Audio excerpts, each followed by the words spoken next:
a este programa, a esta entrevista, en un set tan hermoso, tan lleno de verde, y aquí a la luz de nuestros próceres y expresidentes. Ciertamente, en el mes de noviembre del año pasado, en el 2010, mi despacho presentó un proyecto de ley denominado Ley Nacional de la Semana de los Derechos Humanos, un proyecto de ley muy sencillo, de 2 artículos, pero novedoso. Y digo novedoso porque lo que se quiere con esto es generar espacios de reflexión, de discusión en nuestra sociedad. Ciertamente Costa Rica es un país emblemático en el tema de los derechos humanos, motivado esto por nuestro civilismo, nuestra forma pacífica de vivir y el respeto a la vida, a los bienes y a la dignidad misma, que es la esencia de los derechos humanos. Entonces, ciertamente se presentó en este mes, entró a la corriente legislativa y figúrese que dichosamente las y los diputados en la Comisión de Derechos Humanos la analizaron, la acogieron, se dictaminó de manera afirmativa unánime hace meses atrás y llegó aquí al plenario. Ciertamente hace un par de semanas fue aprobado y hoy ya es la ley 8.898, y aquí lo que se hace es autorizar al Gobierno de la República, a sus instituciones, a celebrar la segunda semana del mes de diciembre de cada año como la Semana Nacional de los Derechos Humanos. ¿Y por qué en esta fecha? Porque el Día Internacional de los Derechos Humanos es el 10 de diciembre. Entonces queremos enmarcarlo dentro de esa celebración. Además, recordemos que este país, con mucho orgullo, cada 1 de diciembre festeja la abolición del ejército. Entonces, una actividad previa y una actividad dentro del Día Internacional de los Derechos Humanos va a permitir también que sectores sociales, comunales, de diferente naturaleza, vengan a manifestarse en una fecha de estas. Porque si bien es cierto, nuestro país es reconocido por una autoridad moral en el tema de derechos humanos, nos falta muchísimo por hacer. Esto es, digamos, la parte, la razón de esta ley, permitirle a la sociedad costarricense generar y construir estos espacios de reflexión que le permiten entonces seguir adelante en la construcción de una sociedad más equitativa, más pluralista, más representativa, en temas que todavía hoy se convierten pues prácticamente en mitos, y el país como tal debe avanzar hacia una mayor representación y dignificación del ser humano. Incluye, don Óscar, entonces también a las escuelas y colegios de nuestro país, en la que ellos podrán incorporar esa semana temas para análisis de los derechos humanos. Efectivamente, el sector público en toda su dimensión, el sector privado, también de los diferentes sectores sociales, educativos, culturales, deportivos, que permita a la juventud especialmente, pero a todos las y los costarricenses quienes habitan en este país, reflexionar, hablar sobre ese tema de derechos humanos. ¿Por qué? Porque la transversalidad hoy día es significativa. Los derechos humanos están en toda la cotidianidad nuestra, desde el derecho a la salud, derecho a la alimentación nutritiva, el derecho a la educación, el derecho al agua, el derecho al trabajo, el derecho a la vivienda.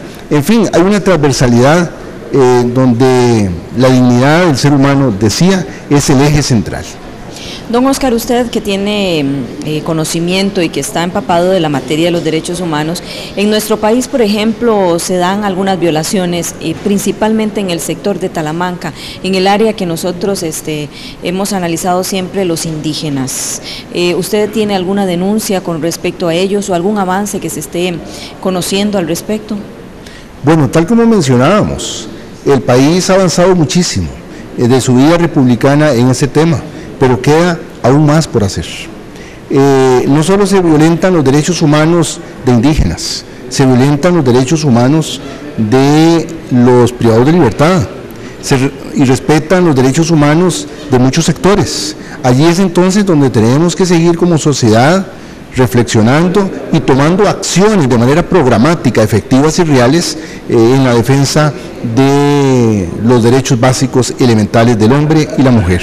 Ahora que usted menciona los privados de libertad, a ver si me recuerda de un proyecto que usted presentó para darles trabajo o algo así, hace unos meses que le entrevisté al respecto. Efectivamente, se presentó en la corriente legislativa desde el año pasado, fue el primer proyecto que se presentó en esta Asamblea Legislativa, en esta legislación. Lo que se quiere es generar una bolsa de empleo que le permita a las personas desempleadas, deudoras alimentarias, optar por un empleo.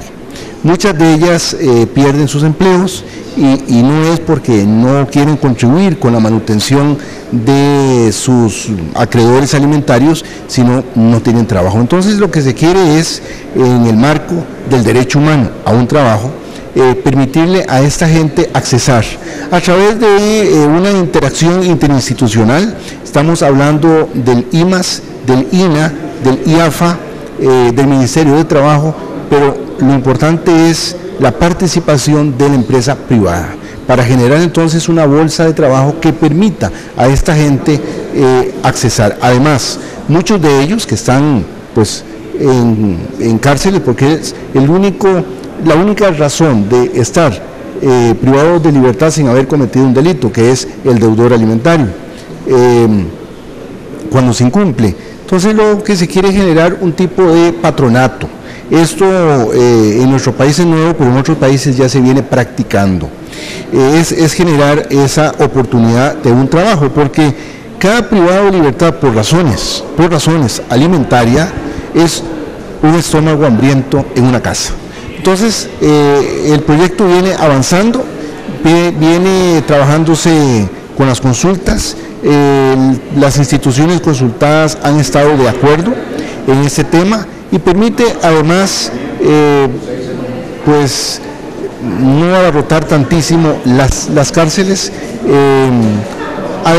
Además, muchas de las personas que están ahí también tienen problemas de adicción, por eso le estamos solicitando dentro de este proyecto al IAFA que intervengan en la rehabilitación de adictos que también por eso no pueden tener un trabajo. Y lo importante de esto es desmitificar a quienes han estado en la cárcel o están en la cárcel, el poder tener el acceso posteriormente a un trabajo. Lamentablemente en nuestras sociedades alguien que ha estado en la cárcel se le impide prácticamente accesar a un trabajo, y es parte de esas realidades que nuestra sociedad tiene que prepararse en buscarle oportunidades a esta gente. Don Oscar, otro de los campos en los que en Costa Rica a veces se presentan denuncias de violación a los derechos humanos es en lo que es la explotación en los trabajos, por ejemplo con la empresa privada, que les imponen horas extenuantes de trabajo, salarios bajos. En ese sentido, ¿qué podemos hacer? Bueno, ciertamente nuestro país ha avanzado en la defensa de los derechos laborales, que también es un derecho humano. Tenemos un Ministerio de Trabajo que ha venido mejorando, fortaleciendo su fiscalización en estos temas, y además cuando se presentan denuncias sabemos que existe una celeridad en la averiguación de los hechos reales en defensa de los trabajadores. Ciertamente, aquí lo que se requiere también es parte de una cultura de responsabilidad social que permita a los trabajadores defender sus derechos y que no se den el incumplimiento de tales situaciones. De manera que esperemos pues que el Ministerio de Trabajo siga fortaleciéndose en torno a su función, cuál es la defensa especialmente de un derecho social como es el derecho al trabajo. Don Oscar, usted es parte, como decía al inicio de la entrevista, de la Comisión de Derechos Humanos del Parlamento Latinoamericano. Es el presidente de la comisión. Cuéntenos de cuándo para acá y cuáles gestiones se han podido efectuar. El Parlamento Latinoamericano fue constituido ya hace casi 50 años en la ciudad de Lima, Perú. Lo que requiere esta plataforma de reunión de países latinoamericanos especialmente está enfocado a los parlamentarios latinoamericanos, es armonizar ciertas normas, ciertos conceptos jurídicos a nivel latinoamericano, que permita entonces homologar conceptos y aplicaciones jurídicas, para que no tengamos una dispersión de normas, de códigos, de leyes, sino que se haga un músculo a nivel jurídico.